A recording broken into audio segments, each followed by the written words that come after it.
Liverpool have signed one of the very best strikers in the world in Alexander Isak, but they also signed one of the brightest young attacking talents in world football in Hugo Ekitike.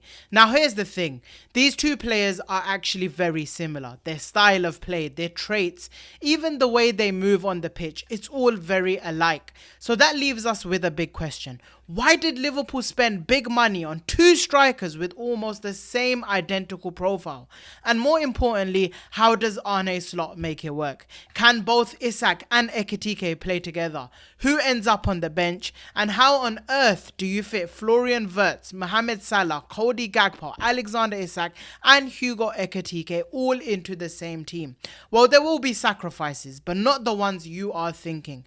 In this video, I'm going to break it all down for you and show you exactly how Alexander Isak and Hugo Ekitike can fit into the same Arne Slot system. Stick around because trust me, this will excite you. The first thing that we need to ask is, have Hugo Ekitike or Alexander Isak ever played alongside another striker? Have they ever been a second striker or even shifted out wide for another striker? Well, let's start with Hugo Ekitike. The answer is a definite yes.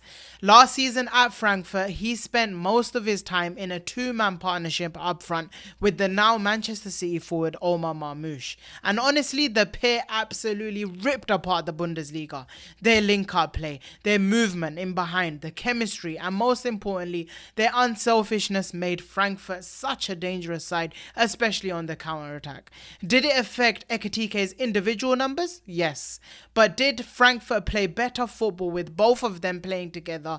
Absolutely. If you watch them closely, you'd see that Marmoush was the direct one, the runner in behind, the goal scorer. But the architect of all of that football was Hugo Ekitike, the more technical player, the confident dribbler, the one who created chances and tried to dictate play from deeper from the pitch.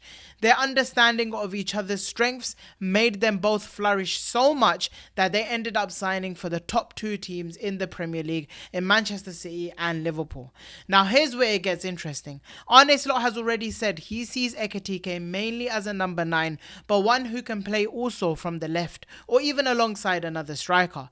And Ekitike himself has said in an interview, he's not just a lone number 9. He enjoys playing alongside another striker, and he would not mind playing alongside Alexander Isak, which makes you wonder, was the plan always signing both Hugo Ekitike and Alexander Isak? Well, what about Alexander Isak himself? Well, for the majority of his career, we all know he's been a lone striker. At Newcastle, he linked up brilliantly with Anthony Gordon on the left wing. But there were times, especially early on in his career, where he played alongside Callum Wilson. And Callum Wilson was the main number 9, with Isak shifted out wide.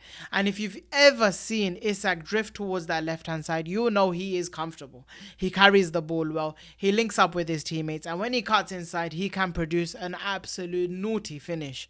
It's the same story with Sweden.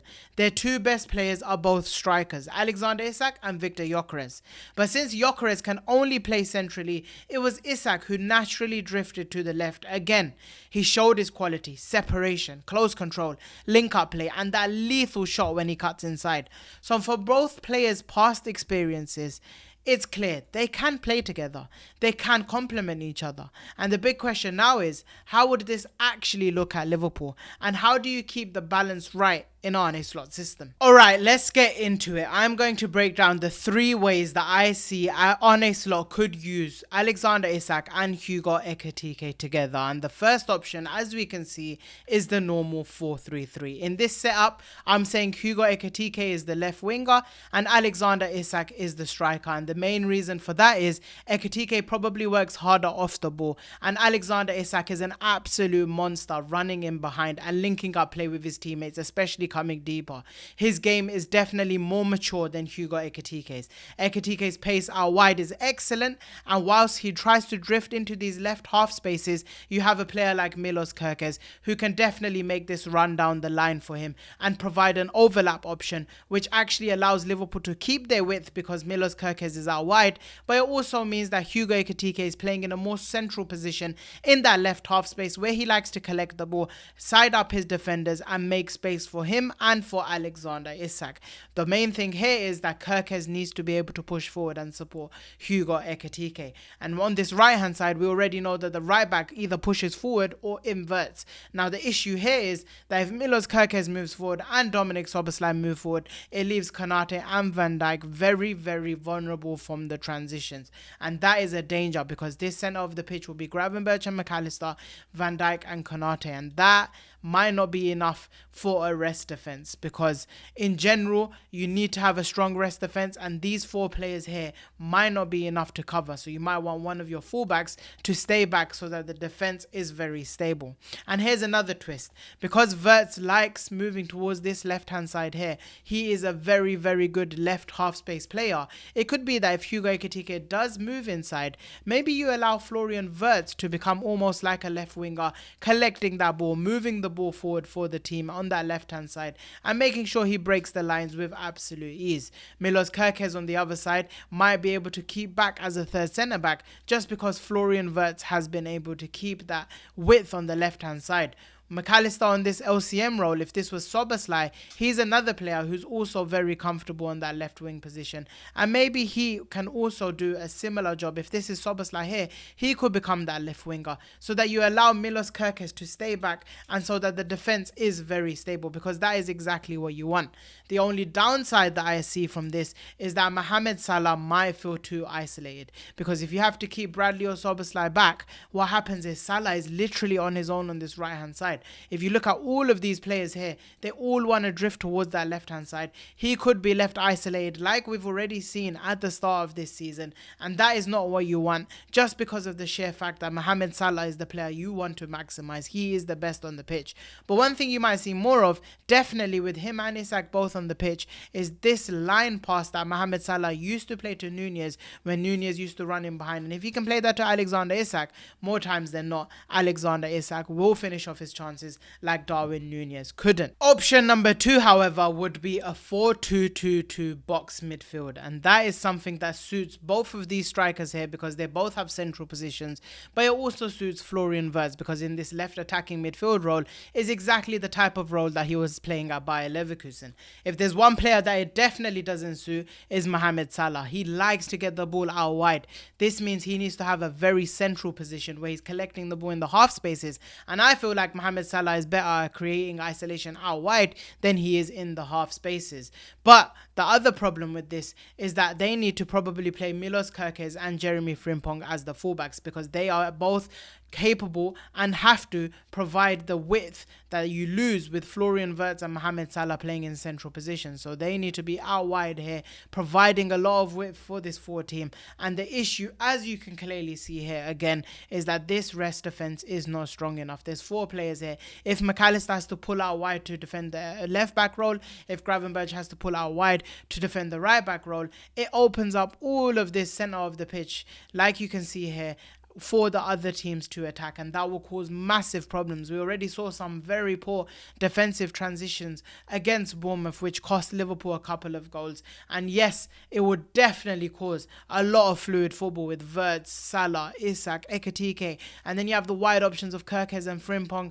But I don't think that is worth Arne Slot literally getting his blueprints that he's played at Liverpool so far, ripping them up and completely changing the out of possession structure for the team.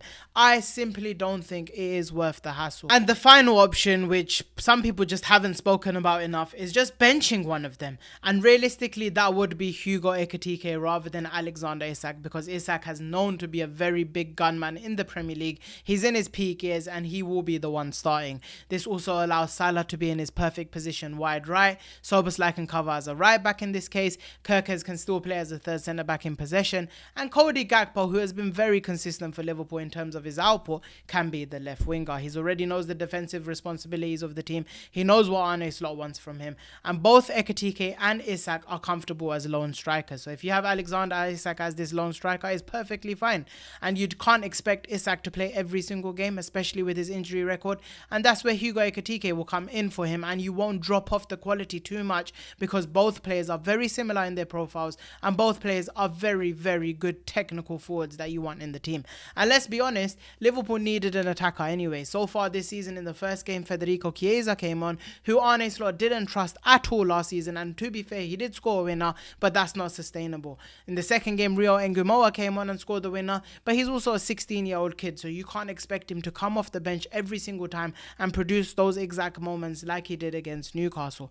That's where you need one of Ekitike or Isak. If they're on the bench and they're able to come on the pitch, they can definitely alter a game just with the quality that they have, and you can expect them to be more consistent than a player like Federico Chiesa and then a player like Rio Ngumoa. And in my opinion, my preference of all the options that I've given you, it's definitely option 1. Slap Ekitike in that left wing. Let him adapt to that position. It might not be straight away. Maybe you need to start with Gakpo and allow Ekitike to get used to this role. But in the long term, let's see how it works. Wirtz is going to be pulling the strings in the middle. Ekitike is going to be making runs into the box. Milos Kerkez can provide overlaps in situations, but he needs to know when he needs to be a third centre back and when he needs to be an overlapping fullback. There's definitely a lot of work that needs to be done for it to work, but like we saw against Crystal Palace, Hugo Ekitike drifted out towards this left hand side, took his man on down the line and produced a brilliant cross for Mohamed Salah. And if you can do that more often, you're going to get more out of Ekitike, you're going to get more out of Alexander Isak, and that will even allow space for Ekitike to cut inside on his right foot and smash a couple of goals into the top corner. Overall, what this all comes down to is that Arne Slot needs options. He's already shown he's one of the best in-game managers in world football, and to make changes mid-match, you need the options, and that's exactly what Liverpool are looking at. Just picture it, Liverpool are chasing a goal and Slot brings on Hugo Ekitike to play alongside Alexander Isak. Suddenly, the chances of a comeback go through the roof, and once Isak is fully fit, Slot's decision making becomes even more exciting to watch. The competition in the squad will only push players to improve. Gakpo now knows that there's pressure on his spot, so he'll be desperate to produce bigger numbers. The same goes for Hugo Ekitike. That hunger is what creates champions, and honestly, I'm buzzing to have 2 elite strikers at Liverpool. People keep asking, did we really need Isak? Well, nobody asked those questions when Manchester United had Berbatov, Tevez, Rooney and Ronaldo all in the same team. Did they have too many strikers? No, they still went on to win the league because you can never have too many world-class attackers in your team. Last year, it was Diogo Jota and Nunez. This year is Alexander Isak and Hugo Ekitike. Both of them are going to thrive in this system, and I, for one, cannot wait to see Isak score at the Kop end and pull out the iconic celebration. So once again, huge credit to Richard Hughes and Michael Edwards for pulling this deal off. Another brilliant signing for the Reds. I hope you enjoyed this breakdown. Make sure to like the video. Drop your thoughts down below on how you think Isak and Ekitike fit together. Subscribe for more videos. Don't forget to hit the notification bell so you know whenever I upload and you never miss an upload. Thanks for watching and peace.